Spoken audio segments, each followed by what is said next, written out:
मध्य प्रदेश में कोरोना महामारी और महंगाई ने जनता की कमर तोड़ दी है। राशन, सब्जी, दूध समेत रोजमर्रा के इस्तेमाल की तमाम चीजों के दाम आसमान छू रहे हैं। कोरोना की वजह से काम धंधे भी चौपट हो गए हैं, लाखों लोग बेरोजगार हो गए हैं। आनंद जी, स्थितियां विषम है, ये सब जानते हैं, लेकिन जो लाखों लोग हैं जिनका रोजगार तक छिन गया है, उन पर महंगाई की मार पड़ रही है और जेब में पैसा नहीं है, कैसे वो खाना खाएंगे? राशन की कालाबाजारी का भी मामला सामने आ रहा है। बिल्कुल जी, राशन की एक कहावत बहुत दिन से चल रही है कि कोरोना खत्म हो ना हो लेकिन किराना जरूर खत्म हो जाएगा। और कहते हैं कि आज सबसे बड़ी चुनौती किराने की है। आज लोगों के पास, लोग कहते हैं ना कि भाई भूखे पेट तो भजन भी नहीं होता, भले वो राम भगवान का हो, भले कृष्ण भगवान का हो, बिल्कुल नहीं होता।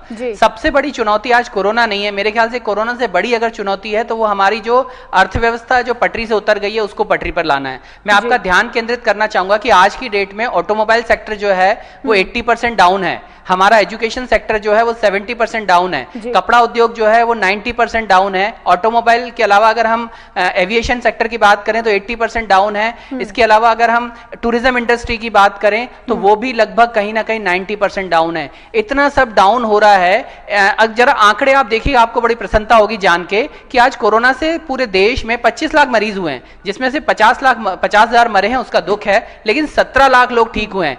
इन आंकड़ों की जगह अगर आप दूसरे आंकड़े देखें तो 10 करोड़ लोग ऐसे हैं जो बेरोजगार हो गए हैं। इस आंकड़े की तरफ शायद किसी का ध्यान जा ही नहीं रहा। इस कारण लूटपाट बढ़ रही है, चोरी बढ़ रही है, लोगों के पास पैसा नहीं है। मैं मान रहा हूं कि हमारे प्रधानमंत्री माननीय नरेंद्र मोदी जी ने 20 लाख करोड़ का पैकेज दिया है। ये इतनी बड़ी रकम है, शायद पाकिस्तान के भी एक नेता ने बोला था कि इतने पैसे होते ही नहीं है, और शायद हमने भी कभी देखे ही नहीं कि इतने पैसे वाकई में हमने गिनने भी नहीं, कभी यहां देखे भी नहीं। बहुत बड़ा पैकेज है, लेकिन सोचने वाली बात है कि 20 लाख करोड़ मिले किसको?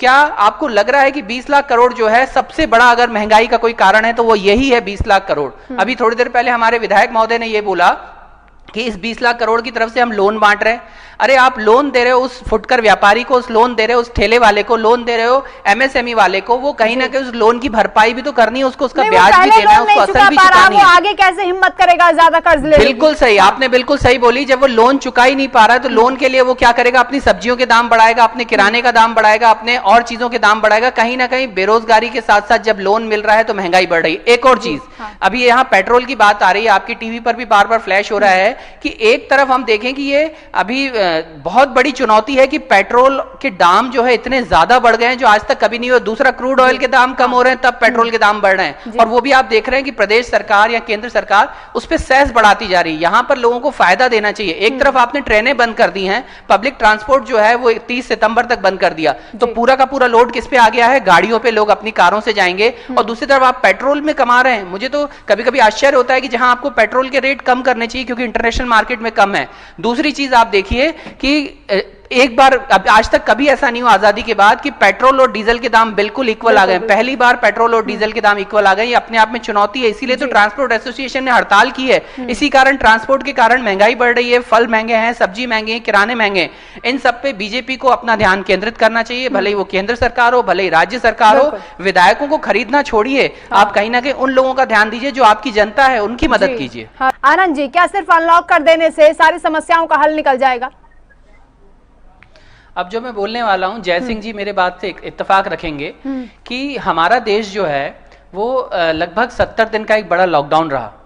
ये लॉकडाउन थोड़ा पहले लग जाता तो शायद सही रहता। बीजेपी के अलावा अगर कांग्रेस के नेता हैं तो बार बार बोलते आ रहे हैं, यहाँ तो नमस्ते ट्रंप के कारण यहाँ मध्य प्रदेश में शायद सरकार परिवर्तन करना था, सत्ता परिवर्तन, शायद इसलिए लॉकडाउन लेट हुआ। चलिए जैसा भी हुआ, लॉकडाउन तो लगा। इस लॉकडाउन के 70 दिन के लॉकडाउन के बाद में भी क्या आपको लगा कि कोरोना में कोई फर्क पड़ा? आज से 5 महीने पहले हम कोरोना में विश्व में 45वें नंबर पर थे, आज विश्व में हम 3रे नंबर पे हैं, और अगर यही रफ्तार जारी रही तो बहुत जल्दी हम शायद विश्व में 2रे नंबर पर हो जाएंगे। सोचने वाली बात है कि अब कोरोना, बहुत सारे हॉस्पिटल ने तो, प्राइवेट ने जितना लेना था उतना ले लिया, और अब तो कोरोना के मरीजों को भी लेने से मना कर रहे हैं, ऐसी मुझे जानकारी मिल रही है लोगों से। सरकार कोरोना के पीछे है या पैसों के पीछे, अर्थव्यवस्था पर ध्यान नहीं है। अभी भाई साहब ने एक बहुत अच्छी बात बोली, मैं उसी को रिवाइज कर रहा हूं। आज सरकार का एक ही उद्देश्य है, आपके धंधे खत्म हो जाए लेकिन कोरोना से नहीं मरने देंगे। आप मास्क नहीं पहनेंगे, आप पे चालान करेंगे लेकिन कोरोना से नहीं मरने देंगे। आप मजदूर हैं, आप नंगे पांव चलेंगे लेकिन कोरोना से नहीं मरने देंगे। आपके व्यापार चौपट हो जाएं, आपकी नौकरियां चली जाएं लेकिन कोरोना से नहीं मरने देंगे। ये सारी चीजें जो है कहीं ना कहीं हमें आघात पैदा कर रही है। सैनिटाइजर की बिक्री पर भी हो रही है, उस पर भी लोगों को लूटा जा रहा है। एक समय बोला था कि पहले बोला कि गमछा सबसे अच्छा है, फिर बताया कि गमछे से अच्छा N95 है, N95 के बारे में बोला कि अब वो अच्छा नहीं है, अब सैनिटाइजर का यूज करें, फिर मालूम चला सैनिटाइजर भी नकली आ रहे हैं, अब बोला कि अब आपके हवाले है। अभी मैं गृह मंत्री का बयान सुन रहा था, उन्होंने कहा अब अनलॉक हो गया है, अब देश आपके हवाले, आपको जैसा करना है। अरे सरकार को हम टैक्स देते हैं, सरकार हमारे वोटों से चुन के आती है, तो हम सरकार से हक रखते हैं कि हम सरकार से अपने प्रश्न पूछें। मैं सरकार से इतना ही निवेदन करना चाहूंगा, आप बाकी चीजें मत कीजिए। जो बिजली के बिल अनाप शनाप आ रहे हैं, अभी थोड़ी देर पहले हमारे बीजेपी के विधायक साहब ने ही बोला कि बिजली के बिलों में भी हम कमी कर रहे हैं, तो उनके अनाप शनाप बिल आ रहे हैं, उस पर कंट्रोल करें। आप पेट्रोल और डीजल पे केवल वैट कम कर दें। आप जो बेरोजगार है, मैं तो कह रहा हूं इतने, एक छोटी सी चीज, आज हमारे देश में जो टैक्स पेयर हैं वो 5 करोड़ 70 लाख के आसपास हैं, उसमें से 2.5 करोड़ लोग ऐसे हैं जो टैक्स देते नहीं है। इसका मतलब केवल वो 2.5 लाख से कम इनकम अपनी शो करते हैं। तो जो टैक्स पेयर असली हैं, जो पैसा देते हैं, वो मात्र 2 से 2.25 करोड़ हैं। केवल उन 2 से 2.25 करोड़ को 1 साल का टैक्स, जिन्होंने 10-10, 20-20 साल से टैक्स देते, केवल 1 साल का उनका टैक्स वापस कर दो।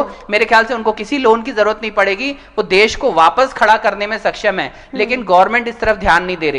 दूसरी मेरी ये निवेदन है कि जो यहां पर कोरोना से हम लोग इतना डर रहे हैं, कोरोना से डरने की जरूरत नहीं है, क्योंकि कोरोना से मृत्यु दर जो है 1 से 2% ही है। जो दिन भर हम टीवी में, दिन भर हम अखबारों में, दिन भर हम बातों में देख रहे हैं कोरोना कोरोना, खुद प्रधानमंत्री जी ने बोला है कि हमें अब जिंदगी जो है कोरोना के साथ जीनी है। तो क्यों ना कोरोना से हम जंग लड़े, लेकिन अर्थव्यवस्था को मजबूत करने की सोचे। ये हमारा बहुत बड़ा प्रयास होना चाहिए। आनंद जी, जो खाद पर ब्लैक मार्केटिंग हो रही है, उसको लेकर मध्य प्रदेश की सरकार ने फैसला किया है कि NSA के तहत कार्रवाई की जाएगी, रासुका लगेगी। यानी सिर्फ खाद के जो ब्लैक मार्केटिंग हो रही है उन पर कार्रवाई होगी, जो दूसरी तरह के कालाबाजारी है, क्या उन पर भी ये सिस्टम लागू नहीं होना चाहिए? उनमें भी तो खास होना चाहिए। अगर कोई भी कर रहा है तो उस पर होनी चाहिए, भले ही वो मेडिकल वाले क्यों ना करें, भले हॉस्पिटल वाले क्यों ना करें, भले ही वो विधायक या मंत्री क्यों ना करे, भले ही वो किराने की दुकान वाला क्यों ना करे, भले ही वो किसी भी इंडस्ट्री वाला क्यों ना करे। अगर कालाबाजारी कहीं भी हो रही है तो उसको रोकना पड़ेगा। और आज की डेट में सरकार जो है वो बीजेपी के पास है, और हमें पूरा हक है कि हम बीजेपी से प्रश्न कर सकते हैं। इसलिए बीजेपी के आज विधायक भी हमारे बीच मौजूद है, मैं उनसे भी निवेदन करूंगा, ये जो कालाबाजारी बढ़ रही है, आज देखिए ब्लैक में सिलेंडर बिक रहे हैं, पेट्रोल डीजल इतना महंगा हो गया है। आप देखिए, मैं नॉर्मल चीज बता रहा हूं, जो तुअर की दाल आज से 3-4 महीने पहले जो 70 रुपए किलो होती थी, आज वो 120 रुपए किलो हो गई। ऐसी बहुत छोटी छोटी सी बातें हैं, क्योंकि हम जैसे जो आम लोग हैं उनके लिए बड़ी बड़ी चीजें नहीं है कि राहत पैकेज मिल गया इतने लोगों को, वो आंकड़ों में नहीं जाते। वो बेचारे अपने गैस सिलेंडर के लिए तरसते हैं, वो अपनी सब्जी भाजी के लिए तरसते हैं। जो भाजी 10 रुपए किलो थी, आज वो 25 रुपए किलो हो जाएगी। तो सोचिए आम जनता क्या करेगी। आप उनको किराना दे रहे हैं, मैं मानता हूं कि आप उसको आटा भी दे रहे हैं, चावल भी दे रहे हैं, लेकिन वो तेल कहां से लाएगा, वो नमक कहां से लाएगा, वो मिर्ची कहां से लाएगा, वो धनिया कहां से लाएगा, वो सब्जी कहां से लाएगा। ये बहुत बेसिक चीजें हैं जो शायद विधायक जी या बड़े बड़े मंत्री लोग, अपन लोग बड़े बड़े ऑफिस में बैठ के नहीं सोच सकते, लेकिन वो जनता जो बेचारी रोडों पे खड़ी है उनको बिल्कुल सोचने का मजबूर है।